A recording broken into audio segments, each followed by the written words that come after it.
Aloha, everybody. This is Josh Porter with the Solar Coaster here in Maui. Get Mr. Vericart out there in Osaka. How you doing today, Jason? Hey, high energy. It's the solar coaster. Breaking out, breaking out, Good. breaking out. Hey, this Good is morning. show 177, my friend.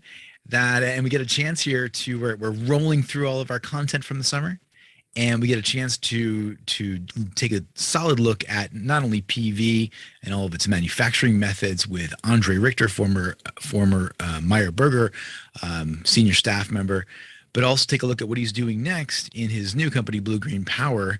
Really cool tech around agrovoltaics, and he's just always talked about domestic manufacturing of PV, all kinds of great stuff. For all the Andre Richter shows we've done, I think this one really kind of puts it right up there in front and center with what he has to offer, how much this guy really knows. Well, actually, yeah, super intelligent guy. It's struck me as we were going through the interview, like, well, these are all the things that we've been talking about for the years, but it was all theoretical stuff. There's this paper that came out talking about moisture retention in fields and such. And he's doing it now. He is doing it. He is Which is doing it. awesome. Yeah, I came away from that interview feeling really kind of energized and stoked. He brought up something that, and we'll get into the interview obviously, but that idea that PV could be moving in all of these dual use capacities and branching out, right?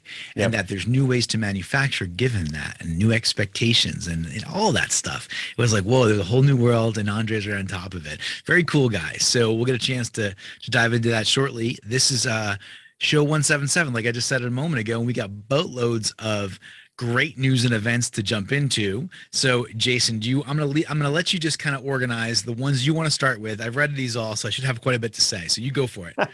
Sure. Well, there's good news. Wind and solar generated a record 10% of the world's power in 2021. This is a big deal considering where we were 2020, 2021, right?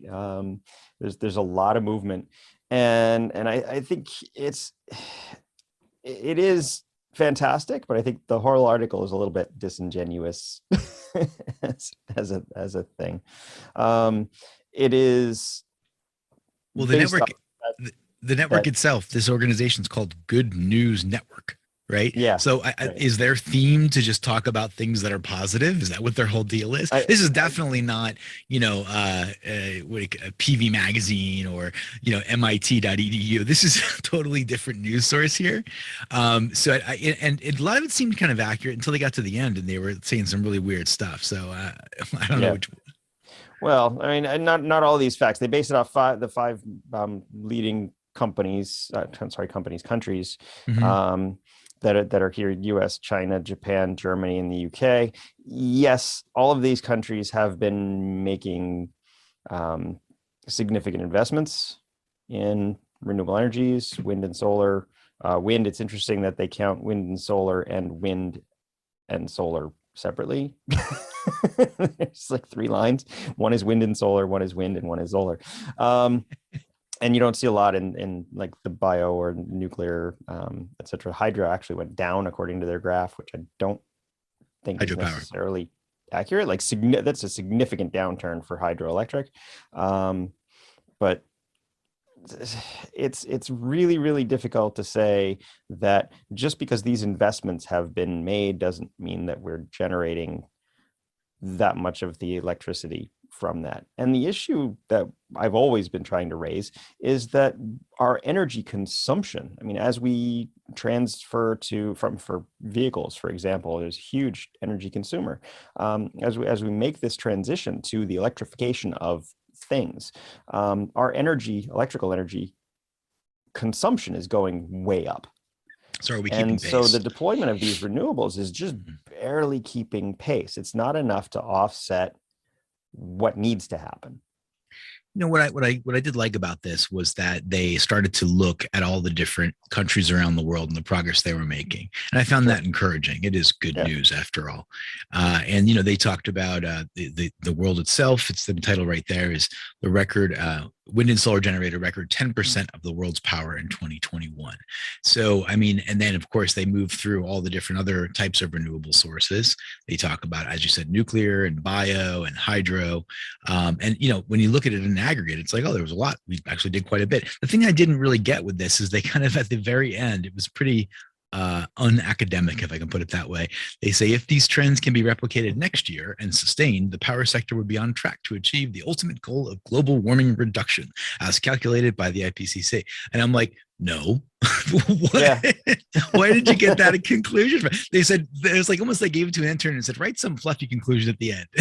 That was it. Yeah. We're okay then. Just wrap this up in a really nice way. But assuming that these, and I guess this is I don't know if it's a safe assumption given that conclusion so bizarre, but assuming that this information is accurate and it's pulled from some reputable source, you know, they talked about which countries evolved the fastest over the last couple of years. From 19 through 21, Netherlands, Australia, Vietnam have switched 8% of their total electricity demand to wind and solar.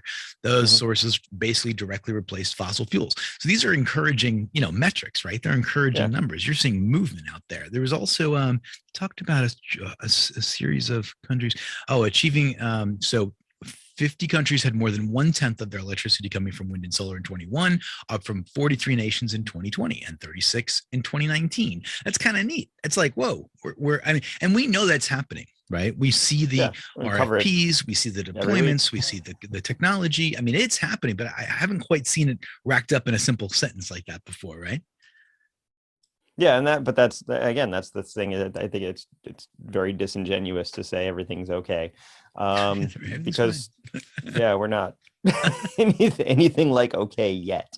But I mean, I do think, I mean, that's what we do as well. Like, we try to be very up, right? There's a lot of things that need to get done, but we want to be cheerleading for the right team. You know, we want to be moving in the right direction, and as long as we're not at a standstill, which of course my biggest concern is that we're at a standstill. Well, a standstill relative to consumption growth. Yeah. Anyway, I thought it was fun. You know, it's good to see people at least taking an interest. You know, people that go out there looking for good news. Climate news is generally not good. You know, energy news generally not good. So trying to, you know, if I may, when I looked at this article, Jay, I thought to myself, wow, everyone's thinking about renewables right now, because this is outside of the trades, right? Outside of academia, outside of this is like a, you know, like good news group, right? And I thought back like in 2008 and 9 when I got involved with the renewable energy industry. And I thought back then, I remember telling people, I'm going to get involved with solar panels and all this. And I remember a couple of my friends were like, oh, that's cool. A couple of my friends were like, why would you want to do that? And I was like, I'm pretty sure it's going to be really big. Like, I'm pretty sure I can kind of see, can't you see that? And they're like, no. And we're here apparently. So yeah, now it's regular coffee table conversation. Right? It's everybody. And everyone will be like, well, that's a good idea. Right. So, all right. what's your next choice of next flavor, Jay? I want to talk about the microgrid that you can fit in a golf bag. Oh boy. Fabric solar panels. Fabric solar panels. Now, this is unique because it specifically says that these are still crystalline cells. Yeah. Once again, another article where it didn't make sense to me. How? You brought a lot of interesting things to the table this week. But yeah, go ahead. I'm sorry. As far as I know, the crystalline cells are pretty inflexible. And tense. I mean, the problem is even when they are, I mean, they can flex to a certain degree. If you can slice thin enough, you can get some more flex in there. But they're literally saying that they're putting them on like canvas tents, and you can roll it up. And all I see is just all the crystal fracturing, even if it's extremely thin, like laser. But they don't talk in here about so look, this article here is in microgridknowledge.com, right? Yep. And the title is a microgrid that can fit in your golf bag. Isn't that clever? Right. And they talk about weights and they talk about sizes, right? What is it? Imagine fitting 1.3 kilowatts in a golf bag, so light that you can carry it. But they don't really get into what kind of technical let's say, innovation that they've pioneered? Are they just taking existing PV and I see one of the images It here kind sounds of like gives you that a right at the sense. end. It says it's nothing too crazy. We're just putting Right. solar panels on tents. But that is crazy Well, because those solar by panels, they need to be encased in something. And it's probably a for sure. polymer or some type of a plastic or something, right? Because it Yep. couldn't be glass or it wouldn't have the weight advantage they describe. But they're saying you can roll it up. I think And they that's said probably the point. crystalline. Yeah, I don't think it's rolling. I think it's like folding. Sure. Because how the Okay. heck else could you do this? Yeah, And I've seen none this of in a these couple other pictures are technologies. very clear. I mean, this little outdoor seating area for the Yeah. restaurant is absolutely gorgeous. I mean, that's like wedding quality. It's really nice Which layout. right there. Yeah. Yeah. But they say they're actually rolling it out for military. I mean, that was the main goal, is that you can set. Oh, I lost your audio. Still there? Audio gone. I'm going to pause for a sec. Pausing. Recording on. There you go. A little bit of a technical snafu, as my aunt would used to say. Power issues. isn't that always the way? Power. So yeah, we were just finishing up on the fabric, Jay. Yeah, I mean, it's a really neat thing to be able to roll out and just have power. I mean, imagine going, if this was, obviously it's for military right now, but I mean, imagine just being able to go to a campsite and roll out and not have to like get a location with an outlet. You know, you just bring your own tent, your own power. But like I said, these cells are fragile, so I can't imagine that you'd be able to pack it. And people are not nice with their tent equipment, camping equipment, right? So it may not last all that long, but I'd like to see it. It's cool. You know, I remember, I don't know if you remember, probably a while back, we had some partners and they were testing different types of technologies. Pretty cool guys. They're actually Hawaii-based guys. And they were testing, lithium iron phosphate and different capabilities. They were testing PV air conditioning systems. They were testing PV and portable PV, and then looking to sell it to the military. And they gave me one. Remember that blue one I had? It was SunPower cells integrated into kind of it had like a dimpled kind of plastic on top, and it was foldable, right? And it wasn't super light. It was fairly light. I mean, it wasn't like, it basically weighed what I would expect PV to weigh. It was just standard SunPower cells with copper backing, right? Yeah. But so this particular area, I didn't get the impression that there was any major evolution or major innovation step in this. That was my impression.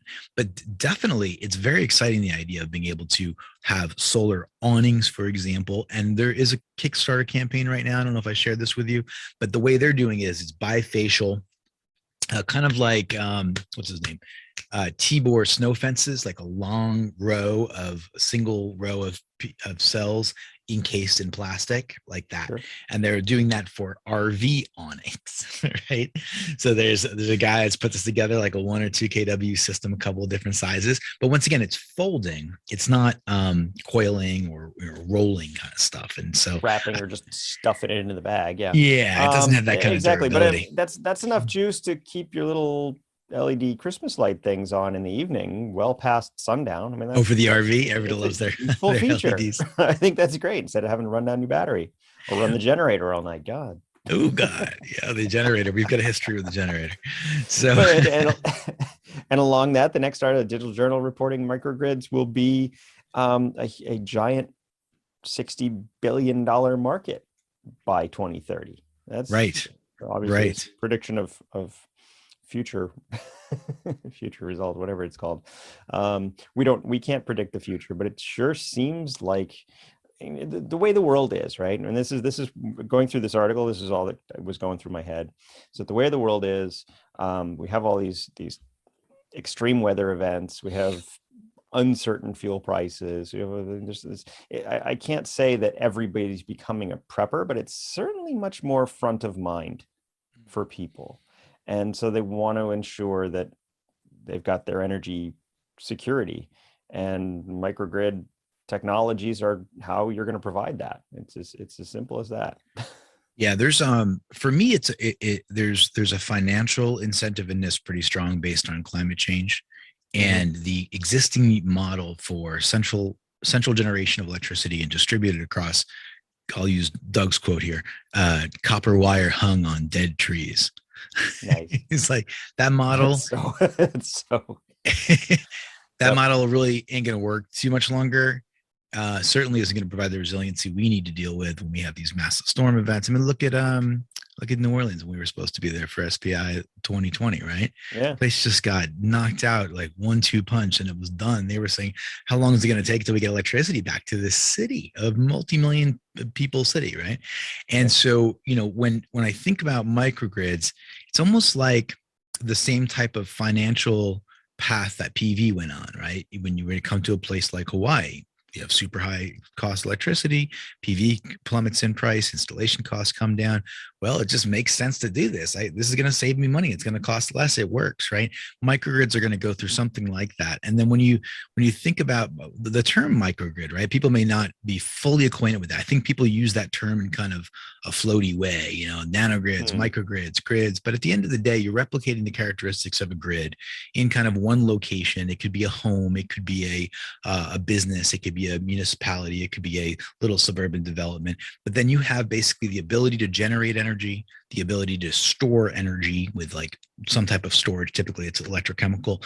And then you have the ability to distribute and, and maybe manage loads and balance the grid right inside of that space. Yeah, that's the definition of exactly what I was going to make. And that's exactly right. You can make your own energy, you keep it, you store it, and then you use it. Right. That's the definition of a microgrid in your own little world. And it doesn't have to be a single home. It can be subdivisions. I think we talked about that a number of times. If you could kind of support your neighbors in a particular subdivision, because that's the one major risk. Like if you have a microgrid kind of grid tied but almost off grid house, you're in self-consumption mode. If you have an equipment failure and the grid is not available for whatever reason, you are down, right? Yeah, that's a bummer. With like a subdivision situation, you have this massive redundancy where you have tens, maybe hundreds of units, all kind of supporting each other, propping each other up. And it doesn't even need to be an equipment failure. It could just be, well, we had a big Christmas party and we're running the ovens 24/7. Yep. And so we used all our juice, but the people that came over to the party didn't because they were over at our house. So, right. Yeah, right, all these things, but then they just all kind of support each other. I love the case studies, the examples of how life would actually play in this. Just random thoughts. But I mean, that's that super massive redundancy. As an IT guy, I mean, I love the concept.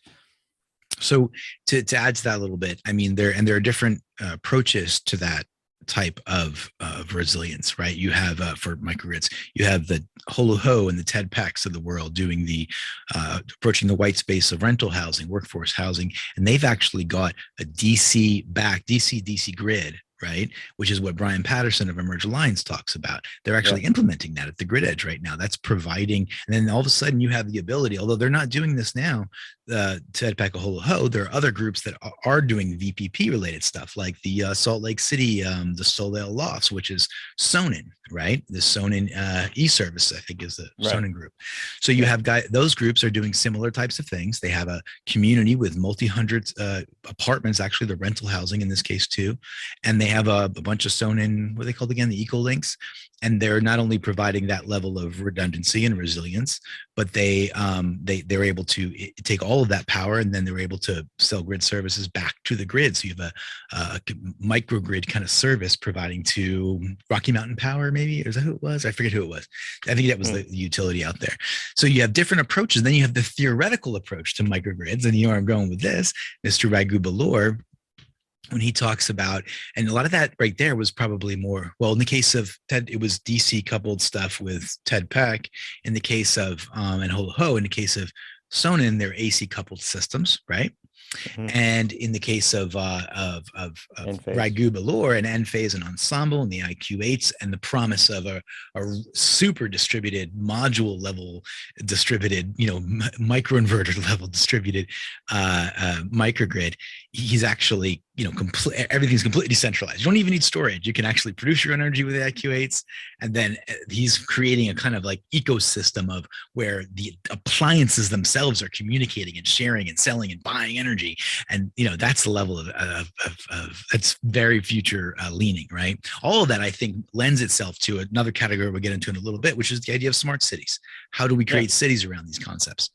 Yeah, and this is right on that kind of conversation. Is that the Singapore Institute of Technology just got another big boost in their funding. This is reported in the Straits Times, but they're planning on rolling out a giant, like a campus-wide microgrid.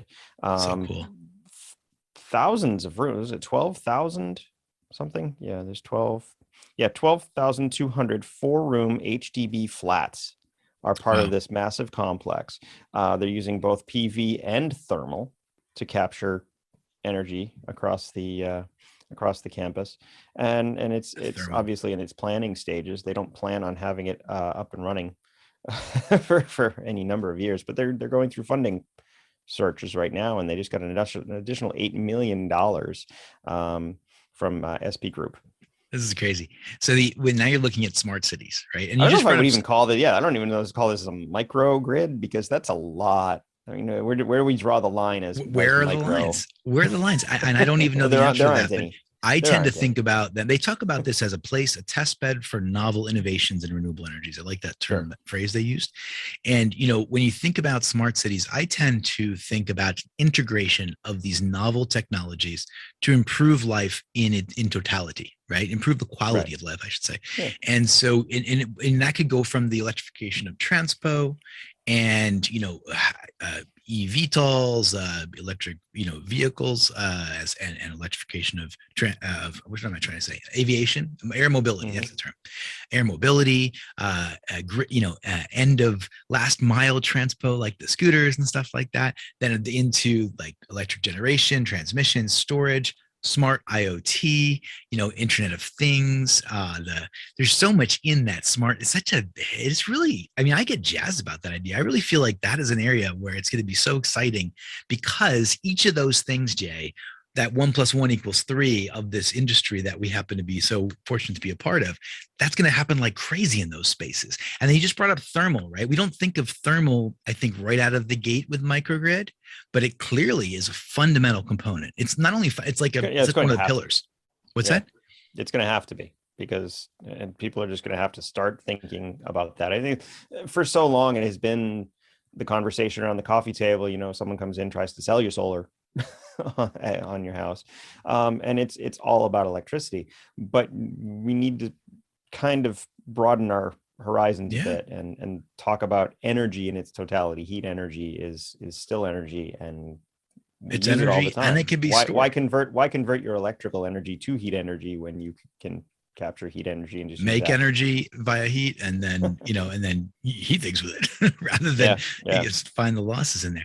Very cool. We're going to see a lot more smart city related stuff, and we got to follow up on is that Sony one out over in Mount Fuji area that we saw at CES last year. So they're developing a smart city at Sony Mount or Fuji. Toyota. That was a Toyota. Was it Toyota? Maybe it was Toyota. My bad. So, but look, I want to get closer to that stuff, because if anyone's going to do it and they're going to do it well and going to do it early, it's going to be the Japanese. So, and you happen to be in that space. They're very good at living in close quarters, let me tell you. Sure. Yeah. They're okay with that. Yep. Where does that take us next, Jay? What do you think? You want to talk about steel, because we have issues? Yeah, I think we have to. Steel is something we use every day, and I think a lot of us really just aren't like cognizant of the carbon footprint of steel. And one of the notes in this is a Yahoo News article, but and I researched this to make sure that it was actually accurate, is that a ton of steel actually puts out, just to manufacture a ton of steel, outputs 4 tons of carbon into the atmosphere. Right. So for every ton of steel you see anywhere, there are 4 more tons that were just pumped out just in the manufacturing of the steel. That doesn't take into account like after working it into whatever the final product is. It's just to make the metal. Yeah. What's neat about this is I think that steel is kind of course, Gates Foundation took a focus on this, and now we're starting to be able to think about products that we manufacture in terms of their carbon intensity, right? Mm-hmm. And steel's at the top of that list, which is why we're talking about it, right? Concrete. And we need it. What's that? Concrete is at the top of that list. Bad one. Right. And so, but the idea of carbon intensity of a given manufacturing product, I think is very exciting because it hits right into the notion of dealing with externalities, right? The externalities that our current business, current world and, business world and it operates under. So basically, and it's just not good math. Externalities are not good math. You got to be careful about the math we do with the externalities because it get really sketchy if we're not careful about it. There's power involved in this. Power meaning authority and people and wanting to have power. You know what I mean? We talk about so we look moving into the world of carbon credits, for example. So, yep. but the bottom line is that this technology, steel here, this really is just super carbon intensive. And it makes a big impact. So we have new technologies out in, I think this one's Sweden. Is this Sweden or Finland? This is in Sweden, and I had to read it twice because honestly I thought it was Saab. It's SSAB mining company. Have a history with Saab in my family. SSAB as opposed to SAAB. I did a double take on that one. It's too bad. But sorry, car companies, what did Carlin used to say? Including Volkswagen, not Saab, have already partnered up to buy this low CO2 steel, and looks like it's going to be hydrogen produced. So it's not actually. It's interesting. They're not just like burning hydrogen to heat it up and burn off all the ash and slag and whatever else. They're running the hydrogen under high pressure through the ore to create a sponge iron. So it's actually going through and the hydrogen gas reacts with the rest of the materials. Oh, you lost me on that one. Pulls away the other bits that as far as it's I part of the hydrogen's part of the chemical process of making steel. I don't really understand the process they're talking about, but it's just really interesting because the hydrogen pushing through grabs the oxygen off like what is basically rusted metal that's been sitting in the ground for hundreds of years, and so you're left with the actual iron. No kidding. The actual mineral. And it's a totally different way from what I've ever understood to be able to create iron and then into steel. I don't know, again, later on, how much they have to still burn and heat and do other things and what other kinds of emissions that comes, but it says it's going to be cut overall CO2 emissions by 55%, which is substantial. Yeah. And so a couple of things here. So this plant, the Luleå pilot plant, it's a research facility, and they're talking about producing just a couple hundred tons, right? It's just produced a couple hundred tons. There's plans to construct a larger demonstration plant and commercial deliveries by 2026, they say. And they also, sometimes these articles give us little insights into what's happening around the world. They talk about the geographic diversity of steel production. I didn't really know this. I got a sense, because of some of the conversations about recycling materials and shipping out recycled stuff around the world, but you see over 70% of global steel production takes place in Asia, and that they don't have the same quantities of scrap steel as countries that have been industrialized for a longer time. That's another reason why average emissions per ton of steel are higher in the global south. Yeah, it makes a lot of sense when you think about it that way.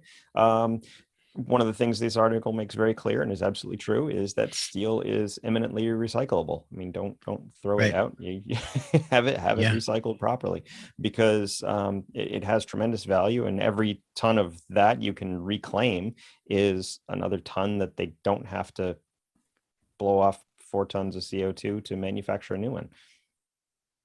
Absolutely, absolutely. And it's I wonder if our demand for steel is going to increase as well. Like, what those look. Somewhere in here, I think it actually did say that. Right.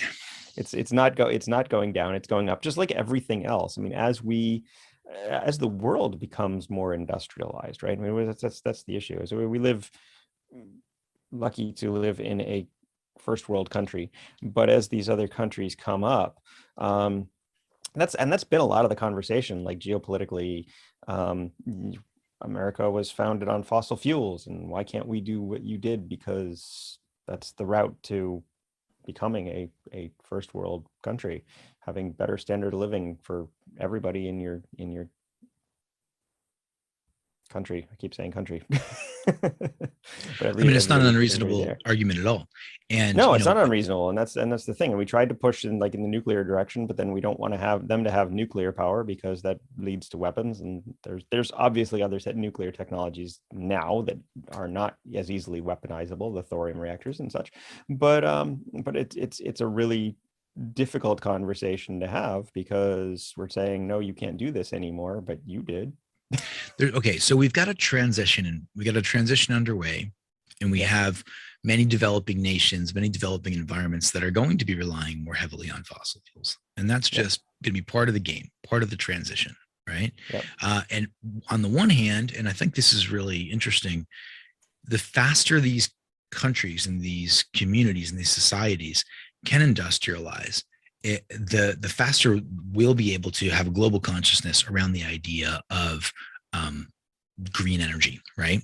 But getting there, it's like, what's that going to look like? And the thing that occurs to me in addition to that is that there's the opportunity for some environments, and I'm not really sure how this breaks down, but when it comes down to, can you produce longer lasting, better quality cars and energy systems that are green than fossil fuel related technologies? When it becomes cheaper to do that, then that's what's really going to make the difference, right? So currently, it's cheaper to get a regular internal combustion engine car. If you're in India, you can get a cheap car, or like a moped or something like that. But at one point, it'll probably be cheaper to, with the right technologies, to just get a battery powered one and power it with solar, right? Or power it with renewables. Yep.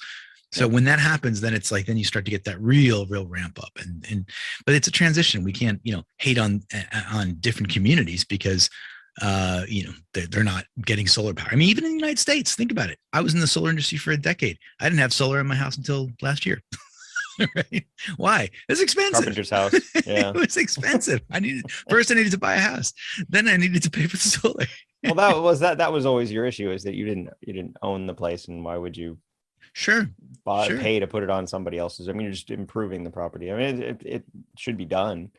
But it's not even uncommon in the renewable energy industry in the United States, domestically, in the richest country in the world. A lot of my peers are younger people, and a lot of them don't have houses, right? They just haven't bought a house yet. Yeah. Right? So now they're like, well, I'm all about this. I'm behind it. I'm going to get an EV. I can do that, but I can't get a PV yet. So it's like, it has been a kind of bit of a thing for the rich in the beginning arc of all this, and it's changing in our society now. It's becoming everybody's tool. We have financing behind it. We can do that across the United States now, and Europe and other areas. They have even more innovative plans, but we'll see it kind of. I think the bottom line with this is that as a transition, and then ultimately once the numbers are there and the ROIs are there in their individual geographic locations, it'll take off. The green energy revolution will take off. And I do think that's going to be a real critical piece, is that as we have already adopted it, driven the prices down, the economics are going to work such that even developing nations won't be reliant on fossil fuels for as long as we ever were. Right. Because it's not going to pencil. Right. They'll move faster just out of necessity, And right now, look at China as an example. China was one of the largest, right? Something like 11.2% solar and wind. It was one of the highest globally. Yep. All right. So do you want to talk a little bit about PV that kind of lends itself to the Andre Richter conversation? I want to talk about how Thailand plans to pay for their farmlands solar. Oh, yeah. Because that's unique. Thailand, Southeast Asia. By the way, I love Thailand. Have Yep. had some great adventures in Thailand over the years, and I think it's exciting. We got a friend, Anthony's out there in Thailand right now, living right Yep. for the last year, and I know that there's been a lot of new trade shows emerging in Southeast Asia. A lot of it seems to be centered in Vietnam. We almost went a couple times. They sent us some free hotel vouchers. Remember that? Yep. Come on out and cover the Vietnamese Solar Expo in Da Nang. But when we look at Thailand, this is an exciting country. There's a lot of cool things there. I think it's ripe for innovation. So what are they up to with agriculture in Okay, Thailand so right now with solar? the government plans on helping subsidize solar panels for farmers. The ministry there, Ministry of Energy and Farming and whatever else it is, Ministry of Agriculture and Cooperative of Thailand, basically wants to reduce electric bills for farmers, which makes perfect sense. I think their targets are a little conservative, 20 to 30% over the next 15 to 20 years. I mean, it sounds like a very reasonable conversation, especially when energy is going up. And so they want to provide, or at least subsidize, some solar rollout for farm across Thailand. How they're going to pay for this is really, really interesting. They are issuing or they plan to issue 697 billion baht worth of non-fungible tokens. Yes, those NFTs that everybody's been talking about in the crypto world, and no one is quite sure what they are. It really, I mean, an NFT is an asset that, as far as I can tell, has no real value, like tangible value. It is only the value that you, as the owner, assigned or the market assigns to it, right? So if it's something, I mean, that's in essence what capitalism is. The market will dictate what your pricing is, but there doesn't seem to be any like really tangible benefit for buying these NFTs, except for saying, hey, I own an NFT. So what I don't understand what the benefit is of buying these NFTs from the government, and they're not looking for a small amount of money. They're looking for a significant amount of money. I mean, it would be great if you have it and you can like claim it on your taxes or something, if you have that tax appetite, to be able to say that I donated to help as a donation, you mean? help roll out solar farms. I don't know what I'm not a tax attorney. I don't know anything about claiming donations to foreign nations. I don't think you're going to go very far with that. Doesn't sound like something. So what I found interesting and confusing about this is they use the term NFT, right? And then they talk about cryptocurrency. And and we know that within energy, within the energy world, cryptocurrencies are exciting. And well, I would say to another fundamental term within that world is blockchain, right? And the immutable ledger or whatever, right? So the idea that, the reason that's, I think, interesting and valuable from a very concrete utilitarian perspective is the idea of exchanging energy and value maybe across a house to house or microgrid to utility or back and forth or in whatever direction you need to, but that being enabled through the blockchain. And I think that is definitely an area that's going to get very exciting, right? And so that's why this is a little confusing. You're talking about NFTs, they're talking about cryptocurrencies, and then when I think about energy and related to this stuff, I think about blockchain. Okay. So talking about crypto, and the difference between NFTs and cryptocurrency, well, I think they're confusing the terms here. They plan on selling NFTs. And as far as I understand it, the only difference between NFTs and a cryptocurrency is that like you get an NFT, you can't like fractionate it. Like if you get a Bitcoin, you have one Bitcoin and we know how much that's worth, but you can pay 0.0074 Bitcoin and buy some coffee at Starbucks. I see. You can do that, but with an NFT, you can't like give somebody half of, like if it's for a piece of digital art or whatever it is, you can't give somebody half your piece of digital art. It comes in its entirety. It's one thing. And until somebody comes out and buys a basket of NFTs. But the sales process, the tracking of the asset is all done through blockchain, exactly like a regular cryptocurrency. I see. So that money that they're talking about raising money from cryptocurrency, they're actually talking about raising it from the sale of the NFTs that are, like I said, I don't know what their intrinsic So, I value mean, is. well, this is a fundraising effort. This is a Yeah. nation level Yep. fundraising effort to encourage investment effectively in some form of agrivoltaic effort, right? Some form of Yep. agrivoltaic.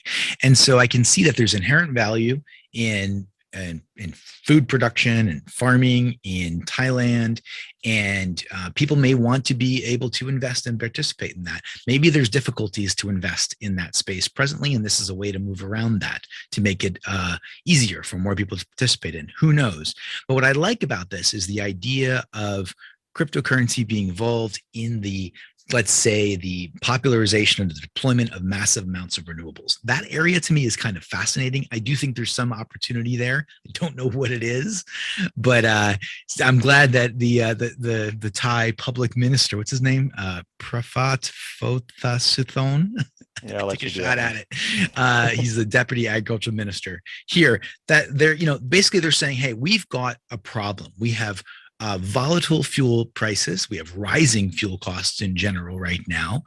Sri Lanka, another area. I also worked in Sri Lanka. I've been there a number of times. Unbelievable environment, great memories there. And this is they're in the middle of an economic emergency because of their fuel, right? So. Yeah. There's just a lot of money involved in this. There's tremendous consequences to it not going right the way it's happening now. And so when you have all that value there, maybe you can use these tools to kind of raise money effectively. I want to understand this better. Maybe give this guy a call, see if he'll go on the show. Yeah, absolutely. I'd like to ask a couple questions. It seems like they're way too conservative on their estimates too, claiming that they will be net zero greenhouse by 2065.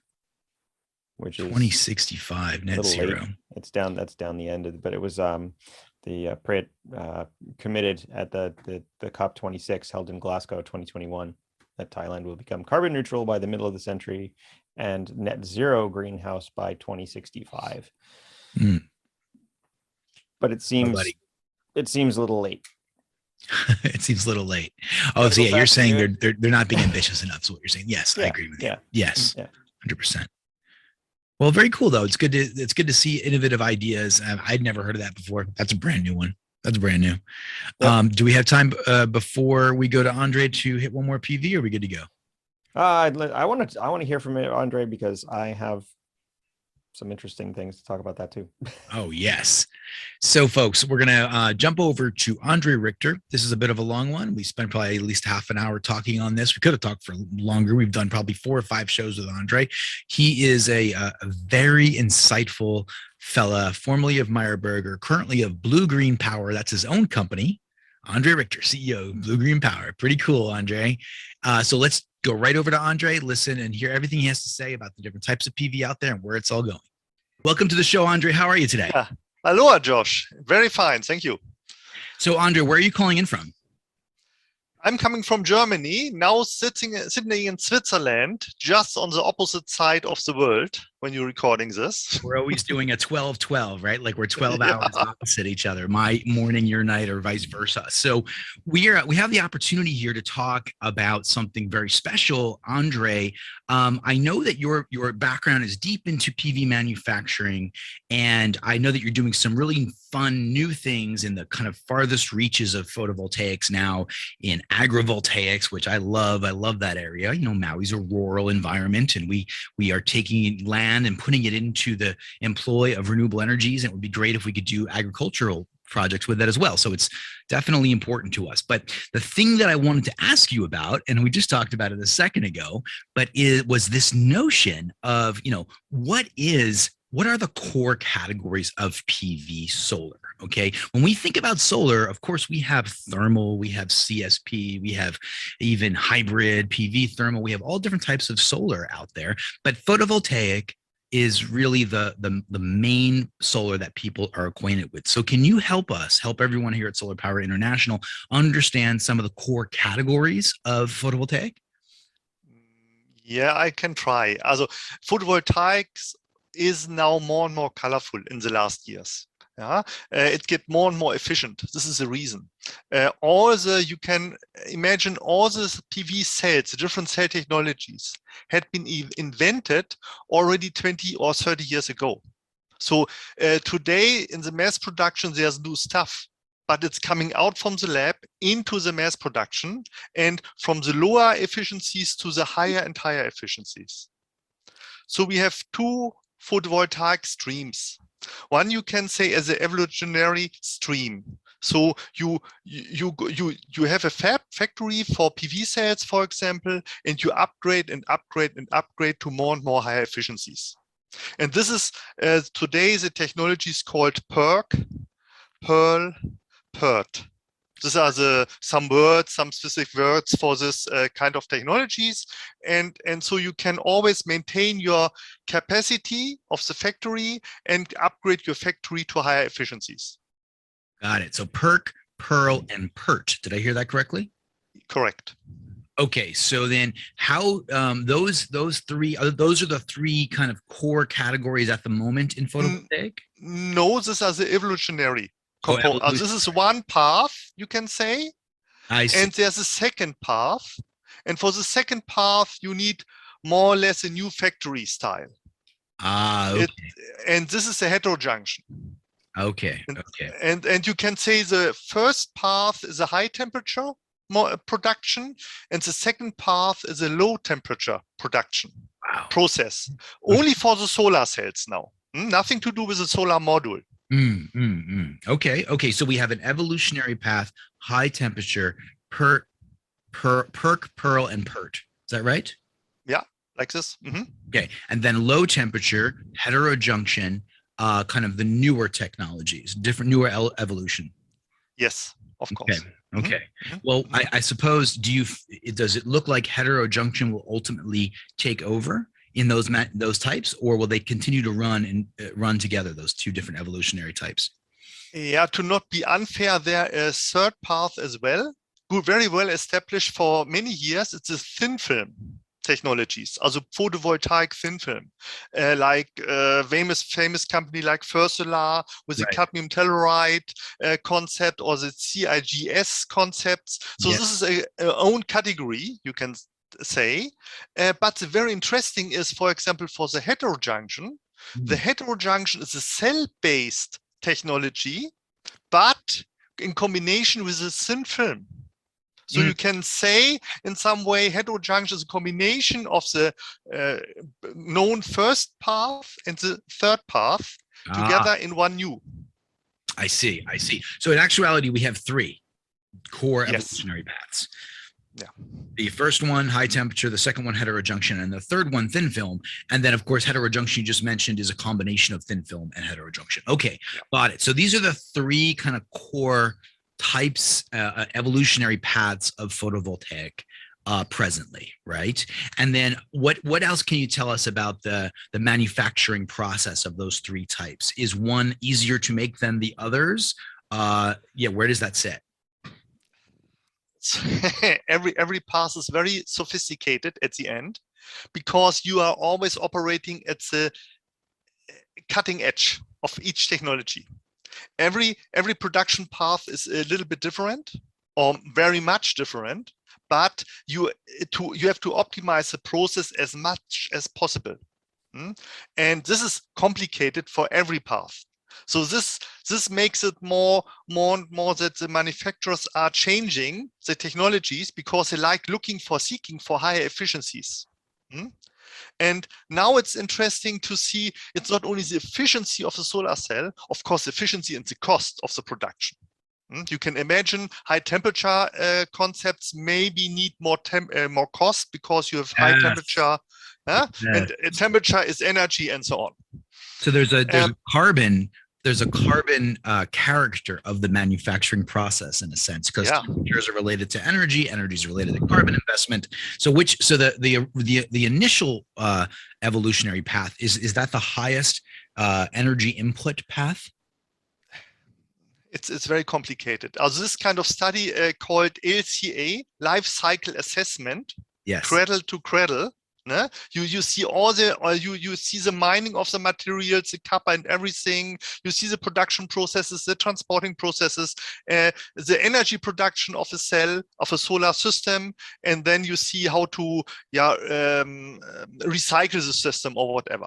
Oh, wow. So if you see everything, this is very, very complicated. You can see, you can say the efficiency is the main driver for bringing the CO2 footprint down. And the efficiency is per square meter, because you need per square meter or per area material, doesn't matter what it is. And this is the energy consumption per area, you can say. And so if you get a higher efficient technology, cell technologies, then you get a higher efficient module, PV module, you get more energy during the lifetime.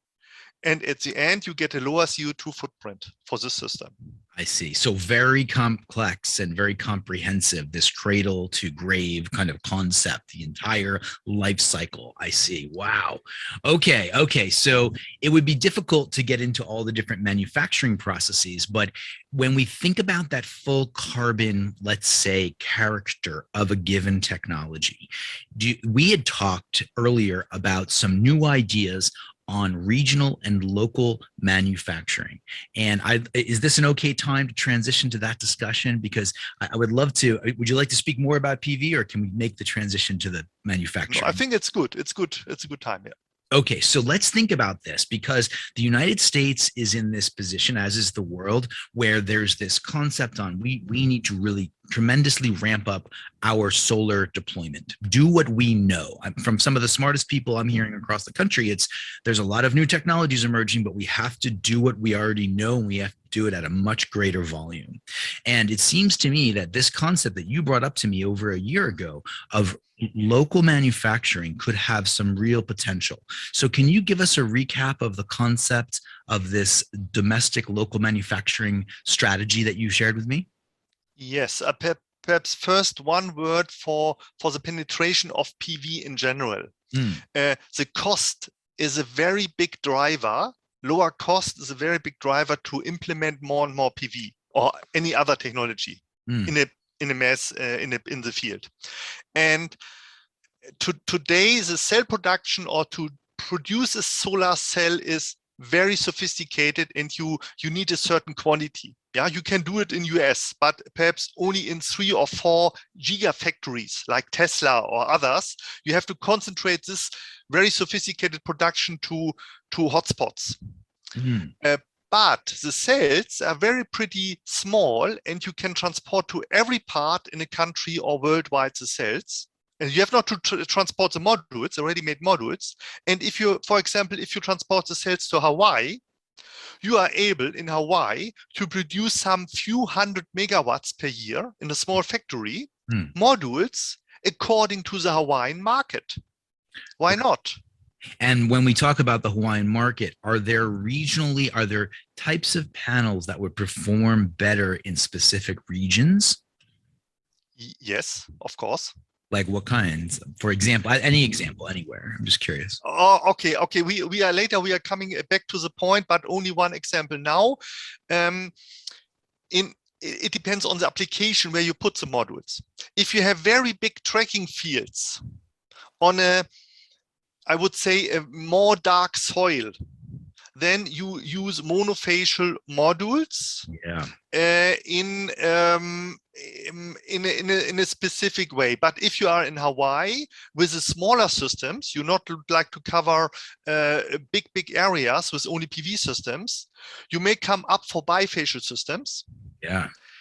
And if you come up then to the strategy of the dual use, so you use your area not only for PV, you use your area for growing crops, whatever, and in parallel you generate electric energy, then you will produce, for example, bifacial modules, and perhaps you like to produce light modules, also a different kind of modules. If you produce modules for a very big field, for example, a PV system is 300 megawatt, one system. Yeah, there are several systems in US and California existing today already. Yeah, huge systems. Then you produce a big module, not to install too many modules, because every module installation takes time. Right. to do it. The And labor if the module becomes is a component yeah, of the if cost. the module is very big, then you need less amount of modules to install. So you save time and you save cost. Amazing. So So it's the character of the regional environment and the electric needs and the needs of the land and the specific formula and combination that determine the type of module you need. So what I'm hearing is perhaps the assembly is best done in a local region to maximize that specific type of module. yeah, and to your climate. And I think a big producer far away has no interest to produce different kind of modules. Yeah. Because a very complicated logistic process. But if you're in Hawaii, you have only one climate, or in Hawaii you have 11 climates, I think. But we have every climate. yeah, every. Yeah. But bad example now. But no, you have a specific climate there. You know it, and for this market, the size should be several hundred megawatts a year, of course. Then it makes sense to have a local production there. Remarkable. And then, okay, so then we start to think in terms of major, I guess, where the crucibles are, where the actual ingots are being pulled out of the crucibles. Those types of things are these big hubs around the country or around the world. And then we think in terms of smaller, more specific, module-specific manufacturing locations in regional spots around the world, so that's a very exciting prospect. Now, there's a couple of consequences that jump right out to me. We just talked about having the most appropriate module for a given region. That's one value. Now, we also, you can see that we're shipping only cells in this circumstance, or certainly not entire modules in their entirety. So there's a shipping savings, and that's part of the carbon debt of a given cradle-to-cradle analysis, yes? Yes and no, because by shipping, you have to ship the glass to produce the modules if you have no glass factory. Also one normal glass oven with 400 tons is good for around about 1,000 million megawatt per year PV modules production. Okay. So it's already a very big module factory with only one glass oven. I see. So the glass manufacturing may not be able to happen regionally. It may have to happen in central locations, and you still have to ship it. Yes, correct. And the encapsulation as well. Yeah. And the junction boxes as well. So, and then at the end, you're ending up to, like you build an electronic device, you're buying the integrated circuits and everything around the world and ship to one place, and then you build up the module. Now, here's a question. So let's say maybe there's a minor shipping advantage. Maybe there is not much of a shipping advantage given what you just said. So is there a long-term job prospect opportunity? How does that, are these factories primarily robotic, or can we choose to have them partially robotic and partially having, back to a manufacturing job base? Is that possible? Yes, also throughout the supply chain for PV, you have you're involving more and more employees during this chain. So from the very beginning, you have few people to do. And for the silicon, for example, yes, this is full automatic with the triclosan and so on. And then if you come to the solar cells, you have already more people, more specialists to do it. And if you go to a PV module production, you need round about 300 persons in the factory for producing 1,000 megawatt a year, roundabout. Only for the factory. And of course, then you need many more people for installing the systems, installing the modules to PV systems. Right. So now you can see where the different types of jobs exist at what volume per a certain volume of produced solar, from manufacture to assembly to deployment and installation. So have you looked at these types of numbers and tried to think about the full scale, let's say a full domestic production capacity for the United States as an example? Yes, we have looked into these numbers. And of course, if you go to bigger and bigger factories, like in all other technologies, you get more and more efficient because you can save more and more jobs at the end. Yeah. So today, in some parts of the world, they're thinking about 20,000 megawatt production per year. PV modules, 20,000 megawatt per year. It's huge. Yeah. And they're even thinking about 60,000 megawatt. So these are huge factories, very high automated. And of course, then you can reduce. But the reduction of job has an advantage for perhaps for this factory. But if you see everything else, for example, the local adaptation is not there. And with the local adaptation, you have more power. You should have more power or more longevity or other advantages if you have a module made locally or for a specific application you can use local, then it's complete different approach. You not have to only to see the people in the factory, you have to see all the landscape. Right, right. So when we think about jobs, it's not just simply manufacturing jobs. It's the full scope of the different jobs involved. And yeah, like for example, if we come back to the example of agrivoltaics, the fellas that are, or the people that are going to be installing this, there's probably a certain character of that kind. And you obviously, there's now you're moving into you're taking land and you're increasing agricultural jobs as well. Right. In that particular circumstance, actually moving outside of just the PV world. So very exciting stuff. When you first mentioned this to me, we were talking in terms of a specific technology, and I didn't realize that it was actually much bigger than that one technology. It's actually about finding the right module for the right region and then optimizing jobs and reducing carbon and optimizing power production. That's very exciting. Yes, it's a very big topic and not even really started. Also agrivoltaic is starting since 2 or 3 years now, a little bit. And yeah, today they use modules they can get and they build up very heavy systems above the farmlands and to collect the energy, harvest the sun energy, and of course the light is going through as well, and they can grow crops, they can harvest the crops after. Both is working, and even the rate of harvesting the crops, it's increasing. Oh, wow. Yeah, by shadowing. Yeah, some parts of countries are too hot. And because are too hot, the evaporation is too high. But if you shade a little bit, you have less evaporation, and some kind of crops are growing faster and better. That's remarkable. So you have dual use, and then you're optimizing both effectively, or certainly optimizing the agricultural production, which is what you just said. I understand there's some issues, some benefits related to retention of water as well in the land. Is that true? Yes, there are two parts. One part is if you, again, I'm looking now for smaller solar systems, yeah, to use, also perhaps one step back. When we are looking about how much PV we should install in the next years, it's about 1 million megawatt per year over the world, or several million megawatts a year over the world. It's huge. So, and if you see now 100, wait, is that several million megawatts that's worldwide every year.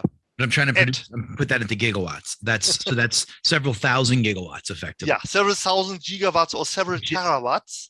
Several terawatts, which is effectively about 10 times plus to get to a terawatt what we're producing, what we're installing right now. We're installing about 100 gigawatts globally. It's 180, 150, like this. Okay, so really a 10x multiplier of where we're at now in order to, are we talking about climate change? Is that what we're talking about? To address climate change? Yeah, to address climate change and to support our life in future. Yes. Also climate change will go on. Yeah. There we have the CO2 is now in the air, and for the next 50 to 100 years, even when we stop every CO2 emission today, it will go on. Yes. This is the truth, yeah. But what we can do is now to switch more and more to avoid more and more CO2 and to adapt our life. We have a life standard, and we not like to go to the Stone Age back, perhaps. So we have the technology today to get the energy we need, And we even combine it in a useful way to get the food we need. So we have not food or energy, we have energy and food. Mm. We have no conflict there. I see. Did you choose agrivoltaics because you feel that it is a very special evolutionary step in solar and energy and food? Do you feel this is a very pivotal piece of the puzzle? Yes and no. It's needed. We have to need it. We have not enough area to plant everywhere PV systems, and then where we should get our food from which space. So this we have to solve in the future. And the second part is the technology was not ready 10 years ago for this. Now, one keyword is bifacial modules. Bifacial modules are like normal solar modules, but they are sensitive for solar light on both sides. So it doesn't matter, simple spoken, how you turn the module will always collect the light around the module. Mm-hmm. Mm-hmm. And this is a new technology. Since 5 years, you can buy more and more of them. Sanyo started 20 years ago, but now we have more and more bifacial modules available, and the cost of the solar system get lower and lower. So now only the module is only 1/3 of the cost of the PV system.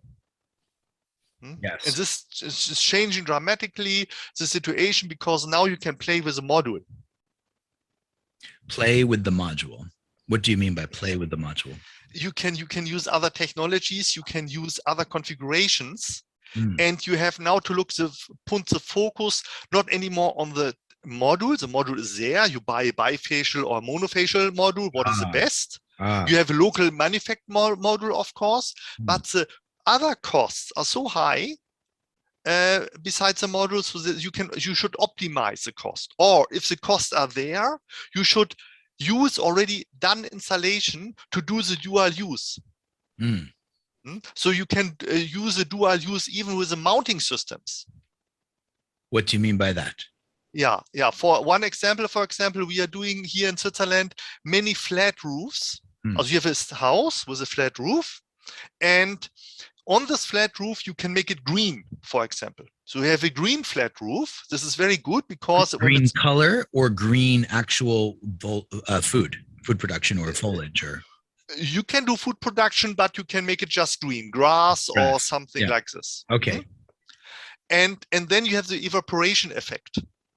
So you reduce the temperature around the roof by several tenths of degrees or even some degrees Celsius.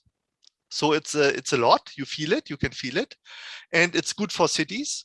And at the same time, you can put their modules on PV modules. But if you put the PV modules like south-facing modules only, then the grass or whatever you have on the roof will grow and grow and grow, and will grow over the modules, and then it's not good for the module and not good for the grass. With a vertical system, you have just the modules vertical standing in rows, and the roof area, you have full access to the roof area. So this enables you to take attention to optimize this growth of the plants. Even you can do growing food or whatever on this green roof, and you have at the same time photovoltaic energy. So let me understand this vertical positioning of the bifacial panel on a roof with a green roof. Are we talking about many vertical rows? Are we talking about perimeter vertical rows? Where is the positioning in this example?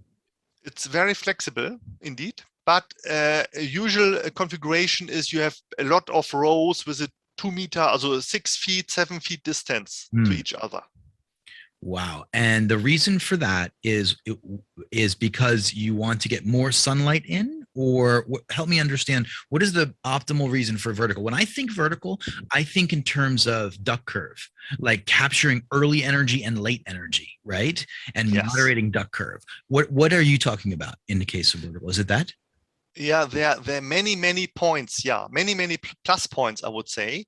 You are you have this, because you catch the early sun and the late sun, so you have a different generation profile than the normal PV system orientated to south. Yeah. Because you have not the peak at the noontime, you have two peaks, one in the morning, one in the evening for the electrical production. I love it. Yeah. Yeah. But in addition, you have the advantage that you can use the roof area for different things. So the roof area is not blocked.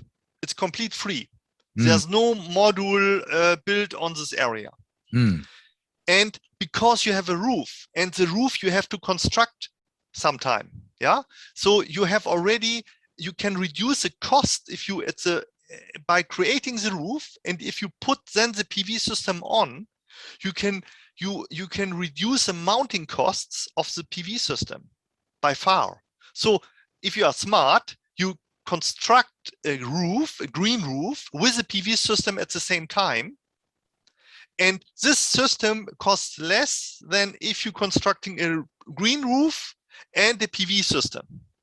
Wow. So now this is a perfect example of why of the moment in time that we're at, where we can start to look beyond just the module and into the situational variables of the module and how to get all of these additional values out of it. A new roof space, a cheaper install cost, maybe it's food production, or maybe it's recreational environment production. Man, we have energy curve value propositions, a duck curve, as we just said. We also have the prospect of just being able to have this special place to be and to lower the thermal characteristic of a building envelope. So there's so many inherent values being kind of brought to bear. And I guess that's why you chose agrivoltaics and this area.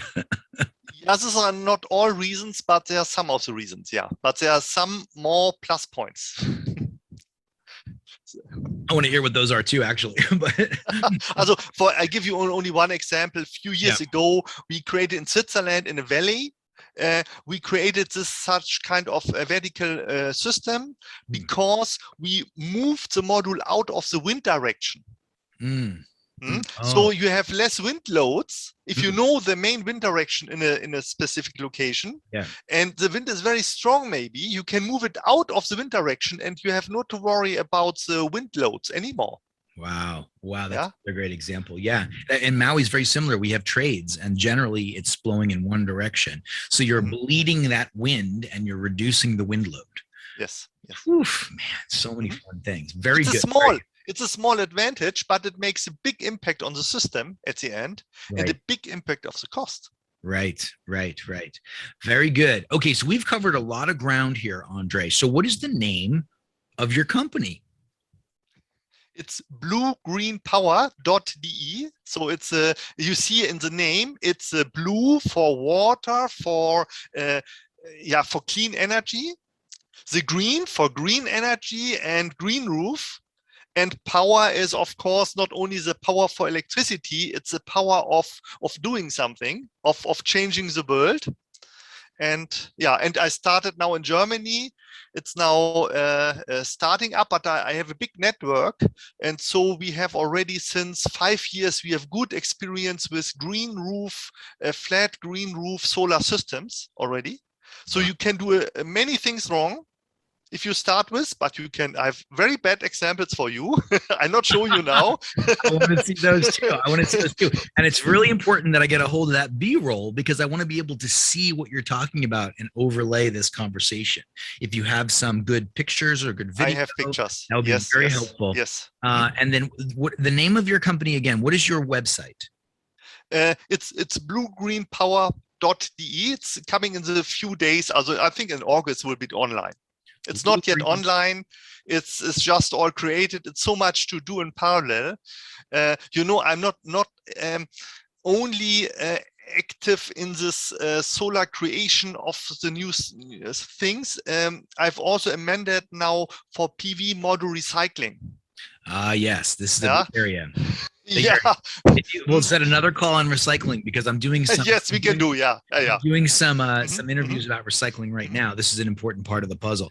Okay, Andre Richter of Blue Green Power in Switzerland. Did I say that right? .de. .de, no, in Germany. The company is in Germany. Companies in But Germany. we operate worldwide, of course. Blue Green Power. Yeah.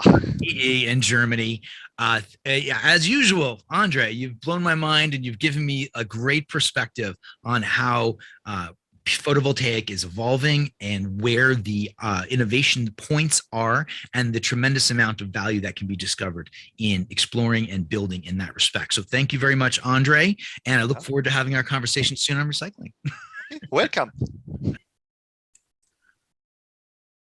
All right. Thanks again, Andre. You always bring the heat, man. You bring the best content. I'll tell you, that guy knows PV like no one else. I was sitting down having lunch with him when he was in Maui maybe 6 months ago, and in walked Emily Sullivan, or she's not Emily Erickson, my former VP of Ops, for the install business.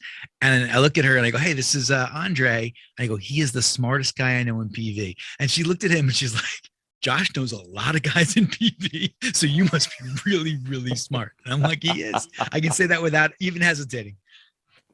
You got to understand, or please explain who Meyerberger was even before. Yeah. Like, how did Andre get his education in PV? Yeah, I think he was with Meyerberger for over a decade or more. He was a senior staff member there. This is a company that was the primary kind of tooling manufacturer for PV lines. So anybody who wanted to go into the PV manufacturing business would effectively go to Meyerberger. They would provide the tools. And they were a leader in that space. At one point, they were, and Jay's heard me say this before, but they were under acquisition target from Tesla. That's how good they were. They were there. And then they've had some shifts around recently. And that's when Andre took his exit to start his own company. But really a very powerful kind of foundation level company in the whole renewable energy revolution, because they make the tools that make solar panels. That's the bottom line. Yeah, and making the stuff that other people use to make solar. Yeah, it's pretty impressive. So one thing he mentioned in that toward the very end is that he had a bunch of examples of things not to do, and I think we need to dive into that. That's a show that I really want to have a conversation about. And it's not to make fun or anything, but this is the type of information that should be made available so that we can avoid repeating the same mistakes. Help me remember. I don't remember that piece. It was the very end, and he talked about things not to do for what? For deployments, for manufacturing? For deployments. It was specific to installs and deployments, the things that you really, we did this and it was a big problem. Some of his testing facilities. It was a quick comment, but it's like, oh, that sounds like something I really want to know about. Well, okay, gotcha. So he's always down for a show. So let's do this. Tell me what was the area that kind of got you stoked about that? Did you like the domestic discussion about manufacturing in the US? Did you like the different tracks of PV that currently exist? Were you into his agrivoltaics concept, which is probably the easiest one for us to talk about because that's all new and super jazzy stuff, but well, we've been talking about agrovoltaics for a long time, right? And when that first study came down, and I was all hyped about it because of the significant amount of groundwater retention. It's something that people don't generally think about, but shading an area really allows the vegetation to flourish. And if you can keep your panels high enough, or for whatever reason, what he was talking about was vertical rows, right? That's absolutely a stellar idea. I want to see more of those installs. The only one I'm familiar with was the sheep farm way out in Northern Europe. I don't remember exactly where that was, but it was such a unique looking thing. And again, our brains always go, like you said, our brains always go to the curve, the energy curve. So having a vertical panel, you get a blast in the morning, and then it would kind of peter out midday, whereas your regular traditionally installed panels would pick up the load, and then toward the end of the day you get another blast, assuming it's a bifacial panel. Really, really neat kind of concept. But he was saying that just because of the shadowing they're still seeing significant groundwater retention. I want to see more like hard data on that. Yeah. There are certain shows and certain people and certain technologies that kind of spark my interest and enthusiasm a lot, right? And of course, we're excited about a lot of these things, and a lot of them are very cool and just interesting. But in the case of dual use of PV, that area really in particular kind of got me excited because, we were talking about, he's approaching it not from the perspective of how do I make the best performing PV for the cheapest price. He's going far beyond that. He's now saying, we're going to look at an issue that exists out there because of climate change, the bigger issue we're trying to deal with. And we're going to try to find something that's going to help a certain industry adapt to climate change and at the same time produce electricity for revenue purposes or for whatever other purposes you need, right? So it's kind of like it's going really into the future in a sense. Yeah. And he looks at farming and agriculture, which obviously is a huge industry, and a tremendous amount of problems are going to arise because they're directly tied to the climate, right? The output, the products that are developed in the farming industry are based on the sun and based on the temperature and based on the water. So he goes, okay, we're going to take PV and we're going to go after that market. We're going to figure out how to create solutions. And one of them, and the technology, just to recap on that tech, really I mean, wow, what a cool thing. I actually sent him, he came here and I sent him some farms, by the way, in Maui. And he tried to get in touch with Bear, right? Which I said, by the way, that might not be the best, public relations approach, Bear. And then he talked to a couple of my friends that have farms up and down throughout Hawaii, and they discussed the approach to this. But he's hanging PV panels. So the idea of a vertical PV panel was the energy curve thing. And now he's doing vertical PV panels, but he's not doing them glass encased, he's doing them plastic encased, so they're lighter, they're easier to work with, the labor costs are all, shipping costs, everything is lower. And then he's running them along a cable in a row over basically farmlands, right? And then he's doing it in the manner that the farm machinery can still work, right? And it's creating this water retention issue and a couple of other benefits, but then you also have this now revenue for the farmers. And then he of course, he had to make some adjustments and some kind of concessions. Working with plastic in its current kind of capability doesn't last as long as working with glass. Glass lasts longer than plastic, right? So there's, as opposed to a 30-year lifespan, now you're looking at maybe more like a 20-year lifespan. And it's a solar panel, it's got a little bit of UV exposure, Yeah, but all those things are just fascinating to me. I was like, gosh, this is just radical, these ideas, right? And then also, because it's plastic, where can you manufacture? Maybe you can start manufacturing them around those areas and get them in with smart wires and all this other stuff. I love talking to that guy. I love talking to that guy.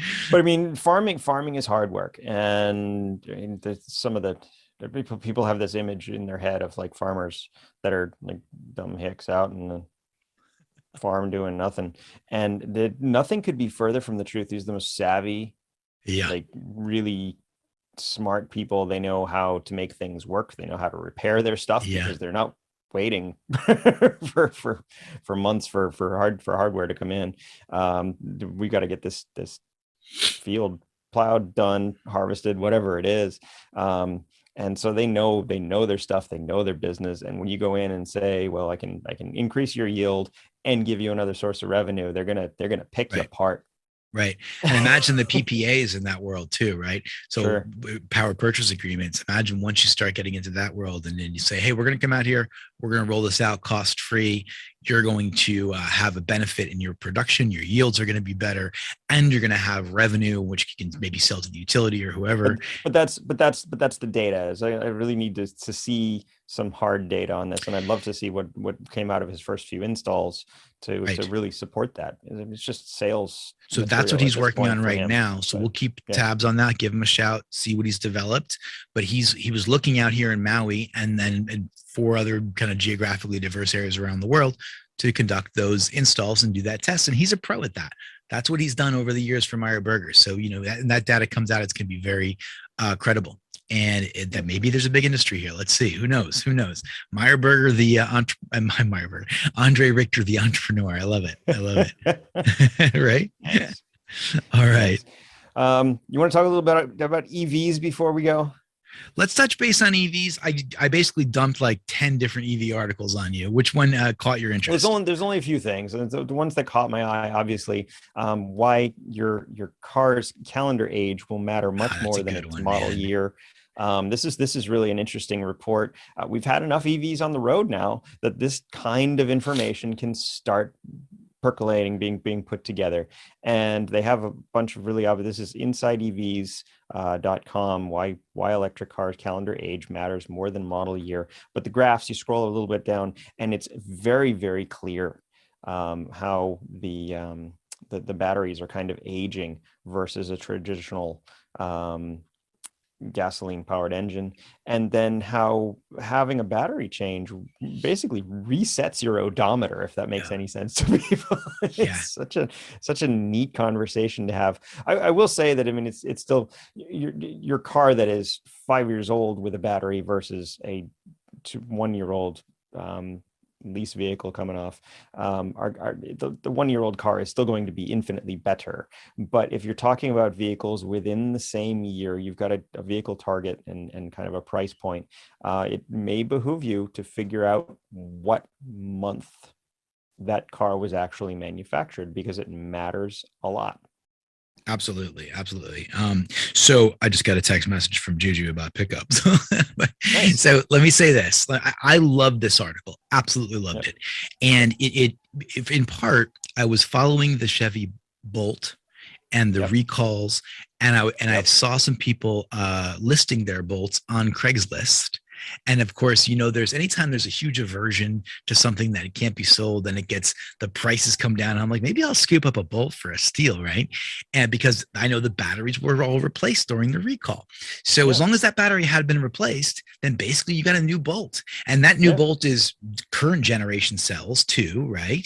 And so you've got better, and so in terms of that particular thing, that kind of spurred on my interest of this discussion. And then we're so used to, I don't know about you, but I look at Craigslist ads and I look at Facebook Marketplace, and I like to see what deals are out there. I kind of like a bit of a trader mentality, right? So when I was looking at the Teslas and looking at the Bolts and looking at all the different early EVs that were out there, the Leafs, I said to myself, I wonder if there's a different way to go about buying these. And I didn't really know. I didn't have the tools in my head, in Josh's head anyway, to be able to say, this is how you do it.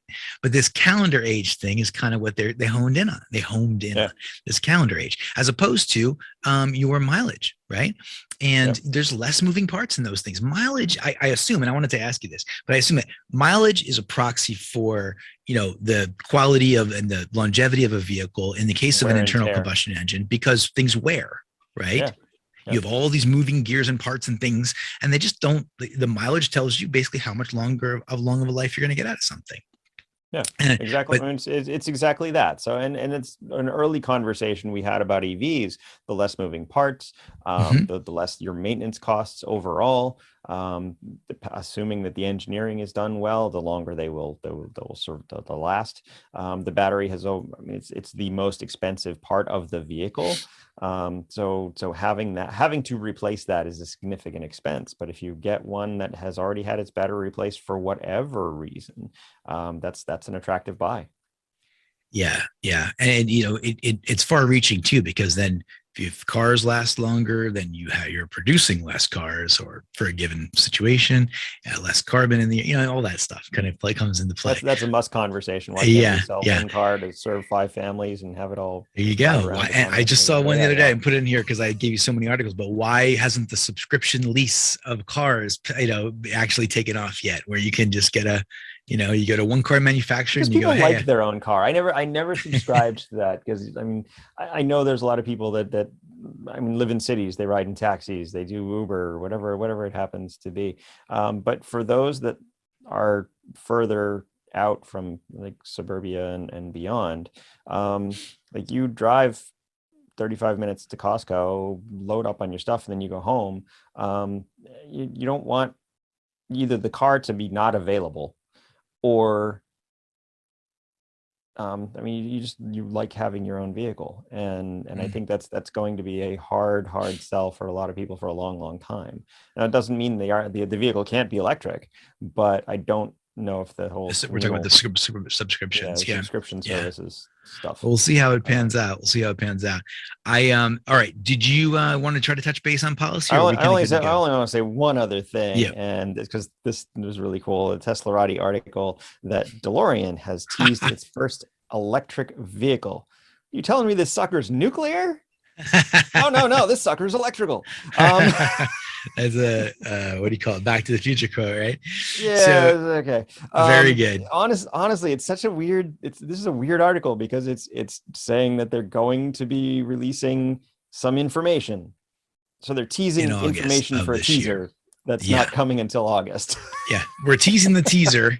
Yeah, but DeLorean's such a hot topic in cars because in many respects there's parallels to what Musk did with DeLorean, right? Yeah. So you had, that, and then there's a big story, and there's like multiple documentaries now on DeLorean and all that jazz. I won't get into all that stuff, but the bottom line is that, and even the one thing that is kind of the direct comparable, of course, Jay, is the Cybertruck, right? The Cybertruck uses the same type of manufacturing that they tried to do with DeLorean with aluminum, right? Yep. And that's aluminum lasts a lot longer than other technologies for cars, for bodies, steel, I guess, right? Primarily. Yep. And so that was an approach that kind of Musk borrowed from DeLorean, right? And then the aesthetics are obviously, the same. Basically. A little inspired. In fact, there's a video effects company. If you look around on YouTube, you'll find it really fast. With the they edited in the Cybertruck, complete with little accoutrement around the wheel wells and everything else to make it look like the DeLorean. And they oh, you mean in Back to the Future? The Back to the Future.